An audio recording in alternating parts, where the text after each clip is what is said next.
Ladies and gentlemen, welcome back to the greatest scenes of all time. And I got my boy John returning to the show. What's good, John? Nothing much, man. What's good? It's good being back over here talking with you about a little bit of Back to the Future. It's good to be back over here. Hey, man. I know for the last season, we had a good time on the show. Hold on, let me get our names up here because I thought I forgot I don't have our names up. Here we go. All right, there we go. All right. So yeah, we had a good time last season, and when it came time to do this season, I was looking at some stuff. I know I got with you, and we threw a couple ideas. I was like, Back to the Future, man. We're both big fans, and it's just right. It's a first of all, it's very rare that there's a trilogy of movies that you can watch them all through and not want to skip one or sort of move back and forth because they're just that good. Like all three of these movies are phenomenal, and the fact that Robert Zemeckis, the director, is like he said, what did he say? He said something along the lines of like Over My Dead Body that they'll remake or do anything with these. Right. And I'm glad about that. What about you? What you think about that? I'm happy with it. I'm perfectly fine with it. They're perfect as a 3-part trilogy. I think that's the perfect way to end it. Mm-hmm. I definitely agree with you. There is no ranking these because of the fact that they're all equal. Yeah. And that's actually a rare thing. It is. A trilogy with all three movies are equally highly rated, and look, I love it, man. I love it. I got the license plate right there. It's one of those things like you catch it. It's almost like it's not just if you catch it on TV. You like want to start it from the beginning when you catch it on TV and watch it to the end, man. That's how good these movies are, man. So like what's your thoughts, man? Like I know what you just said about like as far as them messing with the trilogy. But how do these movies hit you, man, when you watch it? Okay, so here's the thing. My grandfather introduced me to Back to the Future when I was a kid. Nice. And he would always use me as an excuse to go upstairs to take a nap. He said, the baby's tired. No, he was actually tired. Yeah. So he actually introduced me to the world of Back to the Future, and he explained things to me about Back to the Future. And my mind was blown with the DeLorean, Doc Brown, Marty McFly. Marty McFly is also an easy person to actually relate to because he actually represents us as someone that wants to start a rock band or someone that's nerdy, someone that's into certain things. And then you have the science element to it. Mm-hmm. The chemistry between Christopher Lloyd and Michael J. Fox is like spot on. You couldn't get better chemistry. Honestly, for me, that chemistry is... You don't have a good trilogy without it. And it's funny because the first time I saw the movie, of course, I was young. My mom sort of had to explain it to me as we were leaving the movie theater. Like she took us to see it. And I was like, well, wait, how did this? And she explained it. And of course, I was a kid, kind of didn't understand it. But then as the years passed, I sort of caught on. And, I think my confusion was with how everything changed. Obviously, at the end of the movie, when George like knocks Biff out, it sort of changes his future, and I couldn't. My mind as a child couldn't wrap around that. And then once I did, I was like, oh shit, this is incredible. Like this is movie making and writing on a scale that's there's a reason why people love this movie. There's a reason why people love all three movies. There's a reason why the merch sells good.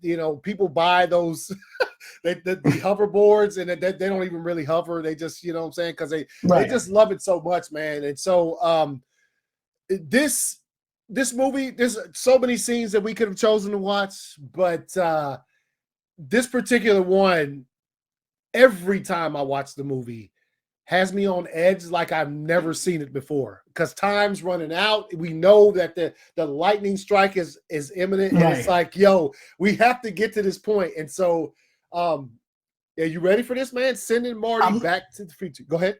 I'm ready for this, like you said, and also too, it's also rare for a movie to have us hanging in the balance. Yeah. Especially over watching it over 1,000 times, and you know how it's going to end. Yes. And it's hard to do that, and that's one of the reasons why I love Back to the Future is because of that as well. And also too, little fun nerdy fact is Michael J. Fox was also filming was also doing this sitcom at the same time as doing this. Yep. I remember that. Like So when you see some of the behind the scenes stuff, there's like he was doing Family Matters and like so he was at Family this Ties, point in yeah. time in his career, he was mad busy, bro. Like so Right. like that makes this even more incredible. But let's dive into it. I am ready as well. Hold up. All right, y'all. Y'all ready to watch this? We are. Let's fucking go. Can you hear it? Yeah, I can hear it good. Okay. Where's that kid?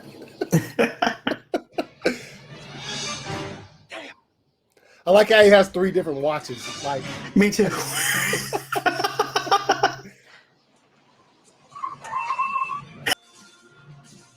hope so. Don't worry. Storm can hit that wire with a connecting hook at precisely 88 miles an hour. The instant the lightning strikes the tower, everything will be fine. But yeah, like I was saying, you have 2 suspense moments in this scene at the same time. Yeah. And it works. Yeah, it does.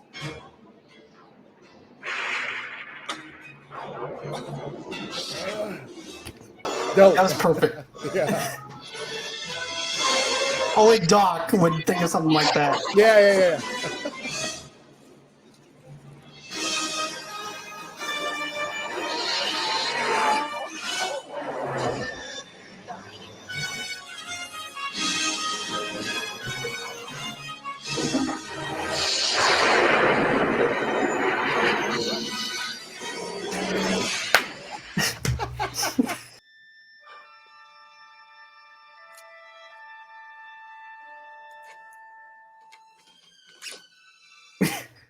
Proof fast. How did you know? How did you know? I never got a chance to tell you.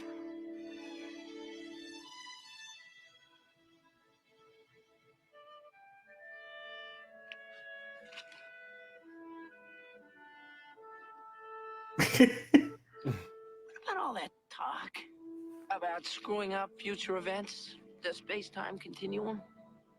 Well, I figured. What the hell? So that's why that's one of the reasons why I chose to end it there was I sort of the aftermath is better. Like I wish we could watch the rest of the movie. Me too. I was incredible. Yeah, it's that incredible. But I thought about it when I was editing that clip, and I thought, you know what? I could end it right when he gets back, when he crashes into the movie theater. But just like Doc, I was like, what the hell? We'll watch him come back and get to see Doc give him the letter and stuff like that. Man, this is great, man. Like but it's good to watch these clips. Like that's why I have fun with this series. The greatest scenes is when you watch the clips with people who are as enthusiastic about it as you are.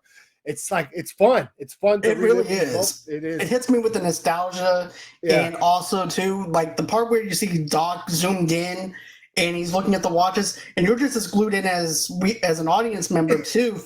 And we're also wondering where the hell is Marty at during this whole entire time. And it's like this one person view kind of angle that they play off of. Mm-hmm. And that's something I really liked about how they did that. And it also makes it personal for us because it's also personal for Doc. Mm-hmm. So that's something I really like. But yeah, man, this is just fire all the way through. Yeah. I mean, I can watch this over and over again and not get tired of it.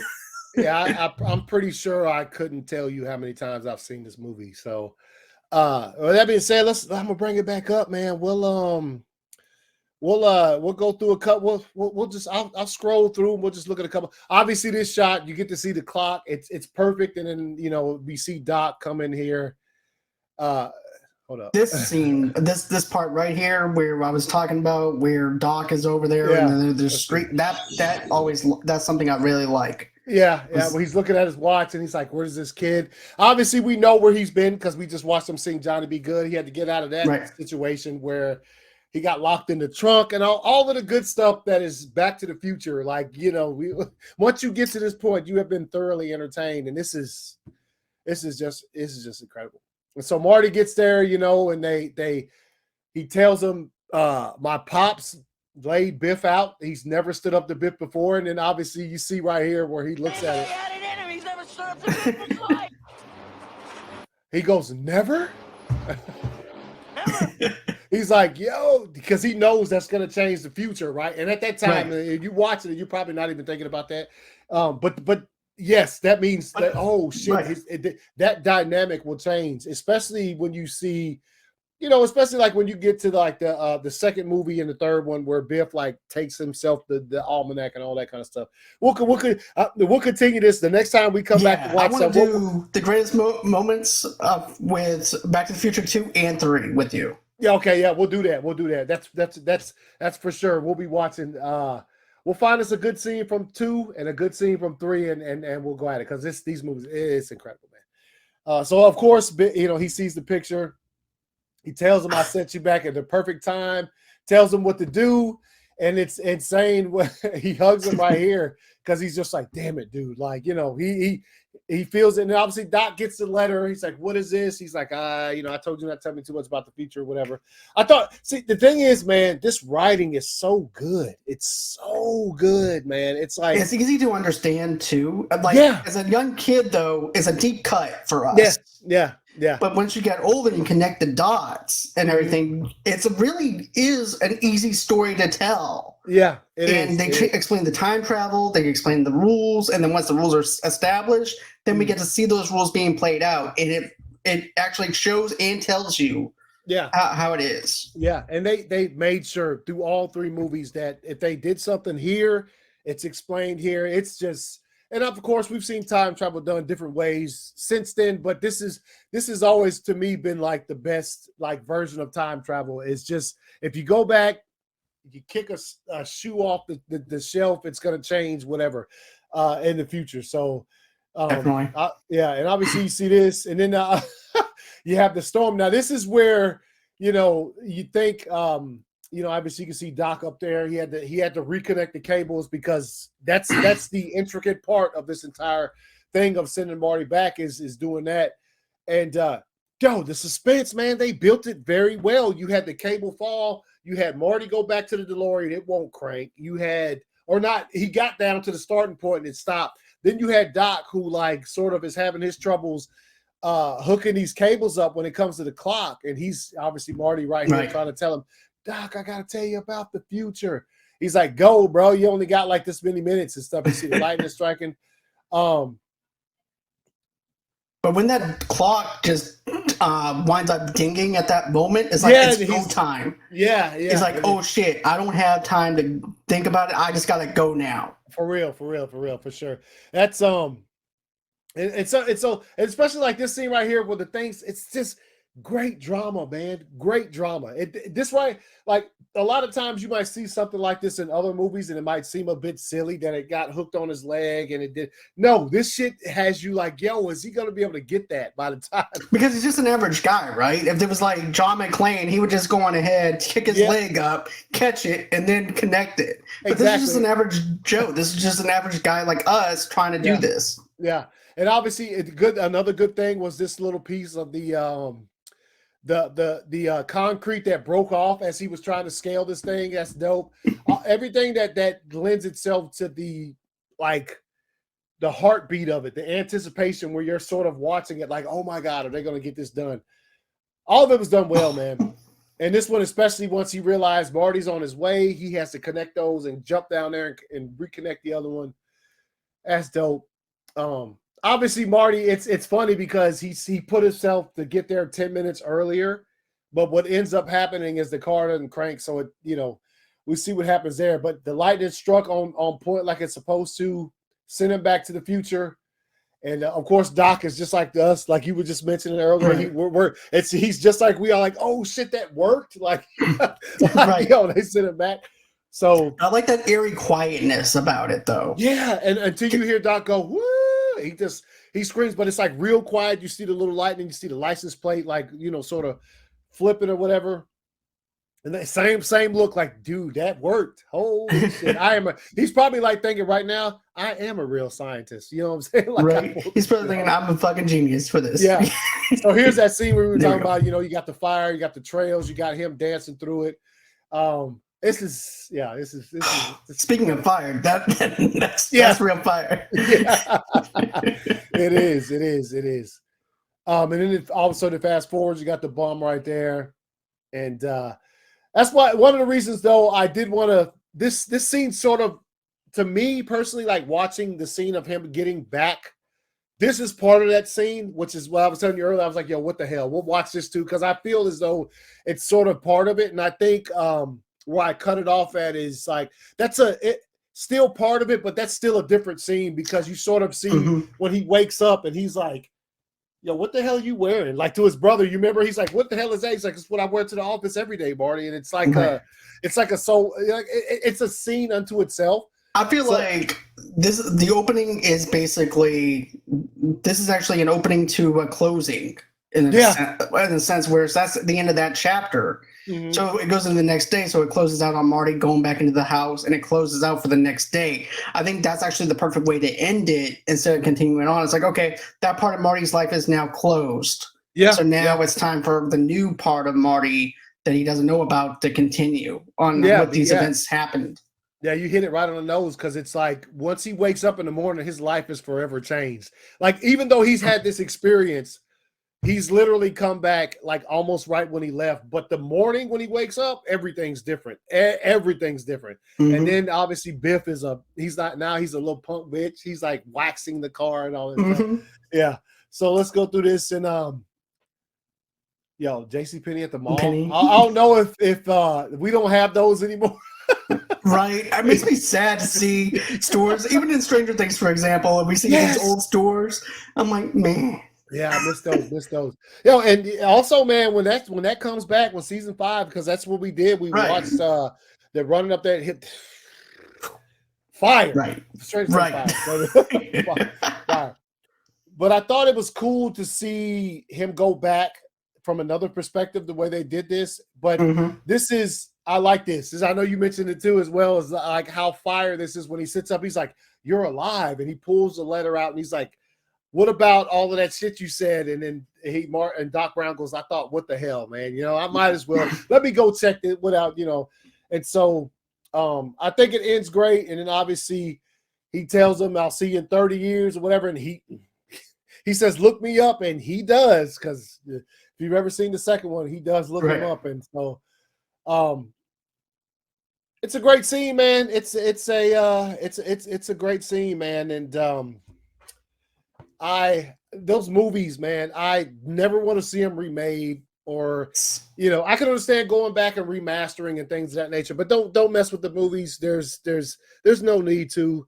And it's a shame, because I know if Zemeckis, if he ever said, "Okay, here's these, do what you want with them," immediately you get a remake, dude. And I'll be like, you would. And you wouldn't have that same heartfelt moments. It'll be a total different Doc Brown that we normally have. Mm-hmm. And also, it would be totally, I don't want it messed with. It's just such an iconic such a movie. Perfect, iconic thing, yeah.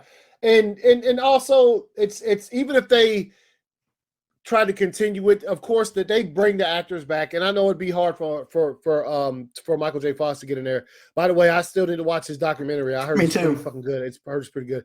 And Christopher Lloyd can still do it, but there's no need. This trilogy is absolutely insanely perfect, and I look forward to watching a couple more scenes from it with you, my friend. I appreciate you stopping through to watch a scene, one of the greatest scenes of all time, because it is. I had really fun watching this with you, man, for real. Same here, man.